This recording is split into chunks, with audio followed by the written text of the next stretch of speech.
हर किसी के अंदर अपनी ताकत और अपनी कमजोरी होती है। मछली जंगल में नहीं दौड़ सकती और शेर पानी में राजा नहीं बन सकता। इसलिए अहमियत सभी को देनी चाहिए। धर्म युद्ध में कोई भी व्यक्ति निष्पक्ष नहीं रह सकता।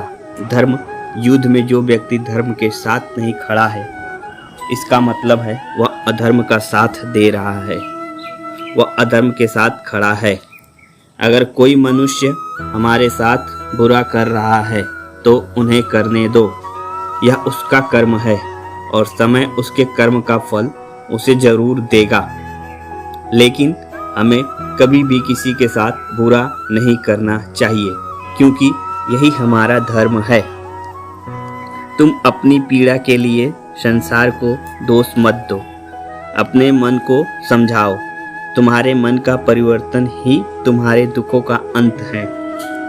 अगर तुम अपने कल्याण करना चाहते हो तो सभी तरह के उपदेशों, सभी धर्मों को छोड़कर मेरी शरण में आ जाओ। मैं तुम्हें मुक्ति प्रदान करूंगा। सुख दुख का आना जाना सर्दी गर्मी के आने जाने के जैसा ही है, इसलिए इन्हें सहन करना सीखना ही उचित है। धर्म चाहे जो भी हो, अच्छे इंसान बनो। हिसाब हमारे कर्मों का होगा, धर्म का नहीं। तुम्हारा मोहग्रस्त होकर अपने कर्तव्य पथ से हट जाना मूर्खता है, क्योंकि इससे ना तो तुम्हें स्वर्ग की प्राप्ति होगी और ना ही तुम्हारी कीर्ति बढ़ेगी। बुरा वक्त आपको जिंदगी के उन सच से सामना करवाता है जिनका आपने अपने अच्छे वक्त में कभी ख्याल भी नहीं किया होता है। किसी दूसरे के जीवन के साथ पूर्ण रूप से जीने से अच्छा है कि हम अपने समय के भाग्य के अनुसार अपूर्ण जिए। जीवन को भगवान से जोड़ दो, सब भगवान पर छोड़ दो। शांत रहना सही है, पर गलत हो तो नहीं। खुशियाँ मन की एक स्थिति है, बाहरी दुनिया से इसका कोई लेना देना नहीं। अहंकार करने पर इंसान की प्रतिष्ठा, वश, वैभव तीनों ही समाप्त हो जाते हैं। जीवन में कभी भी अपनी तुलना मत कीजिए किसी और के साथ। आप जैसे हैं श्रेष्ठ हैं। भगवान ने आपको जैसा बनाया है श्रेष्ठ बनाया है। कभी भी अपने आप को हीन महसूस न होने दें। बुरे कर्म करने नहीं पड़ते, हो जाते हैं, और अच्छे कर्म होते नहीं, करने पड़ते हैं। जो अपने मन पर नियंत्रण नहीं रखता वह स्वयं का सन्ने शत्रु बन जाता है। बुद्धिमान व्यक्ति को समाज कल्याण के लिए बिना आसक्ति के काम करना चाहिए। स्वार्थ संसार का एक ऐसा कुआं है जिसमें गिरकर निकल पाना बहुत कठिन होता है। सेहत के लिए योग और किसी की जरूरत पर सहयोग, दोनों से ही जीवन बदलता है। दृष्टि लोग अगर समझाने मात्र से समझ जाते तो यकीन मानो महाभारत कभी न होता। मनुष्य अपने विश्वास से निर्मित होता है। जैसा वह विश्वास करता है वैसा वह बन जाता है। मान, अपमान, लाभ, हानि, खुश हो जाना या दुखी हो जाना, यह सब मन की शरारत है जिसे तुम अपना समझकर मग्न हो रहे हो। बस यही प्रसन्नता तुम्हारे दुखों का कारण है। उस इंसान का मंजिल से भटक जाना तय है जिसकी संगति में नकारात्मक लोग रहते हैं। प्रेम सदैव माफी मांगना पसंद करता है और अहंकार सदैव माफी सुनना पसंद करता है। यह है श्री भगवान कृष्ण के विचार। सिर्फ दिखावे के लिए अच्छा मत बनो। मैं आपको बाहर से नहीं बल्कि भीतर से जानता हूँ।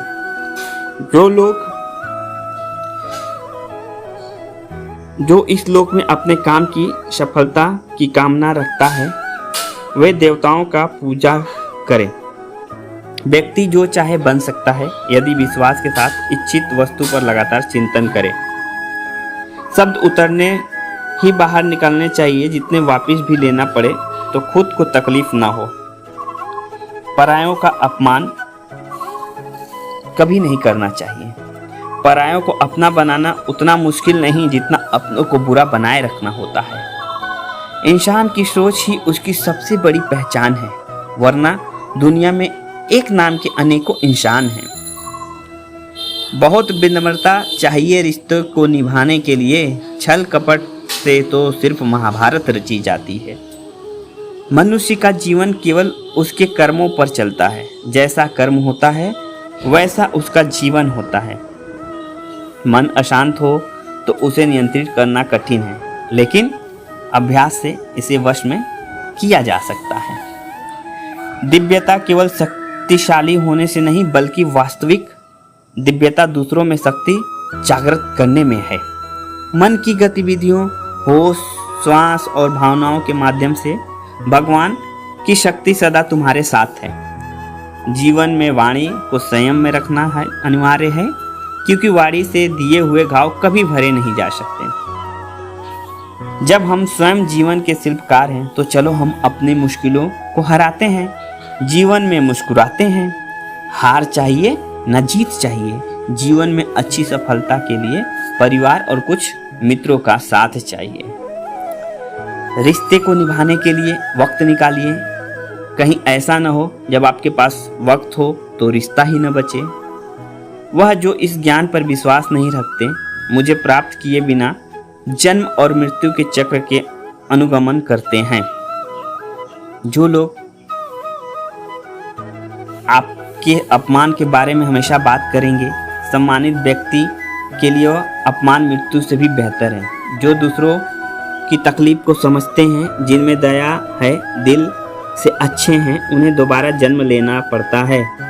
किसी और का काम पूर्णता से करने से कहीं अच्छा है अपने काम करें, भले ही उसे अपूर्णता से करना पड़े।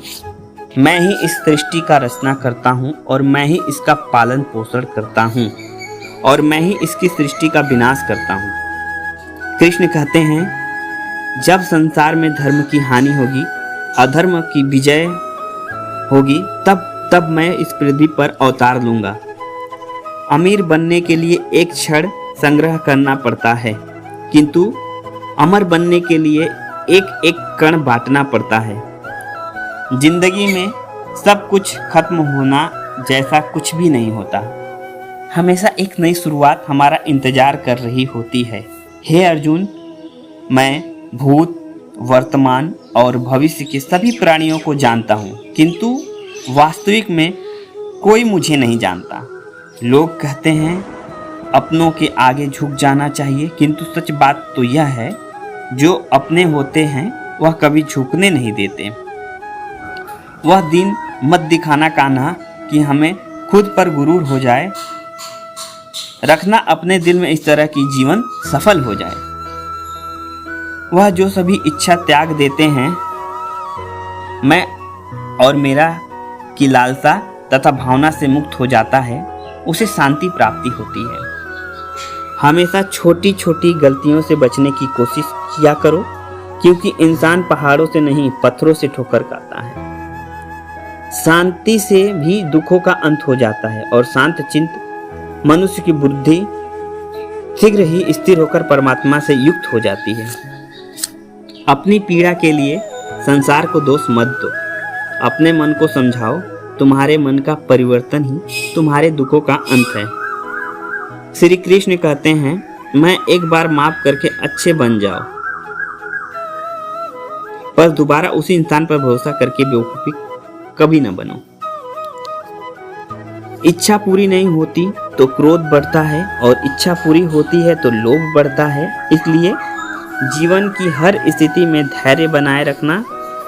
अगर तुम अपना कल्याण चाहते हो तो सभी उपदेशों, सभी धर्मों को छोड़कर मेरी शरण में आ जाओ।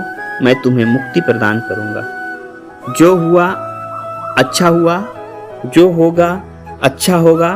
स्वयं को मुझ पर छोड़ दो, अपने कर्म पर ध्यान दो।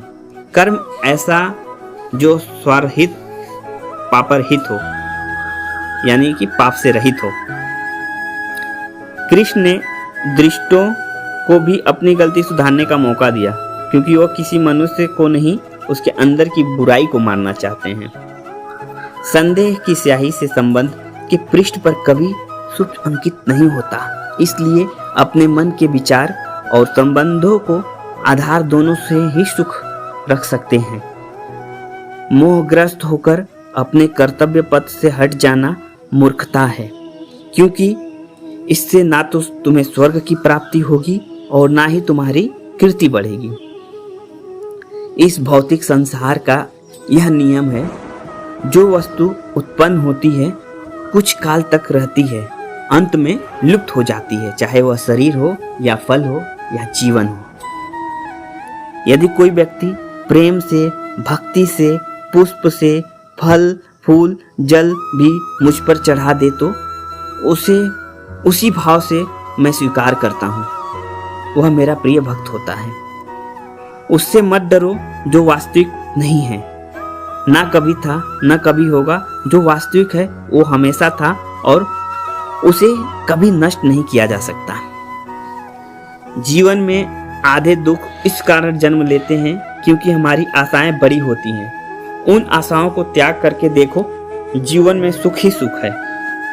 अपने परम भक्तों जो हमेशा मेरे शरण या एक चित्त मन से मेरी पूजन करते हैं, मैं व्यक्तिगत रूप से उनके कल्याण का उत्तरदायित्व लेता हूँ। जन्म लेने वाले के लिए मृत्यु उतनी ही निश्चित है जितना मृत्यु वाले के लिए जन्म लेना। इसलिए जो अपरिहार्य है उस पर शोक मत करो। श्री कृष्ण ने कहा है, अगर तुम्हें किसी ने दुखी किया हो तो तुम बुरा मत मानना। लोग उसी पेड़ पर पत्थर मारते हैं जिस पेड़ पर ज्यादा मीठे फल होते हैं। अंत काल में जो मनुष्य मेरे शरण करते हुए देह त्याग करता है वह मेरे शरण में आता है। इसलिए मनुष्य को चाहिए कि अंत काल में मेरा चिंतन करे। यह सच बात है कि भूल करके इंसान कुछ सीखता है, परंतु इसका यह मतलब नहीं है कि वह जीवन भर भूल करते रहे और कहे कि हम सीख रहे हैं। कृष्ण कहते हैं, इस जगत में मनुष्य भौतिक वस्तुओं का भोग कर सकता है। अगर वह चाहे तो सब कुछ छीन सकते हैं, मनुष्य कुछ भी नहीं कर सकता। स्वार्थ से रिश्ते बनाने की कितनी भी कोशिश करो वह कभी नहीं बनते, और प्रेम से बने रिश्ते को कितना भी तोड़ने की कोशिश करे वह कभी नहीं टूटते। क्रोध से भ्रम पैदा होता है, भ्रम से बुद्धि व्यंग होती है। जब बुद्धि व्यंग होती है तो तर्क नष्ट हो जाता है। जब तर्क नष्ट हो जाता है तब व्यक्ति का पतन हो जाता है, यानी कि व्यक्ति का पतन उस दिन से स्टार्ट हो जाता है।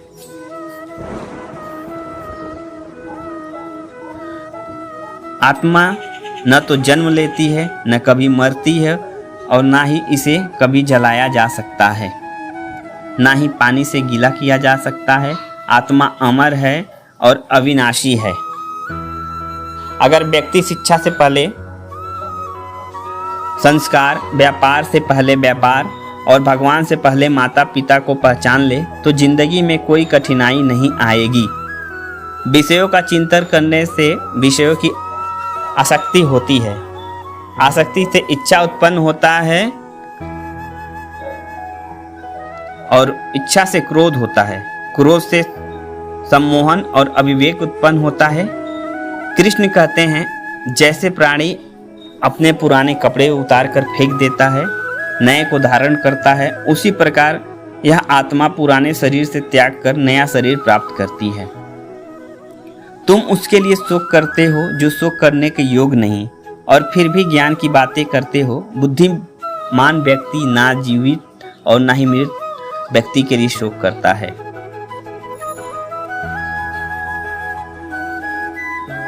आत्मा ज्ञान की तलवार से काटकर अपने हृदय से अज्ञान का संदेह को अलग कर दो।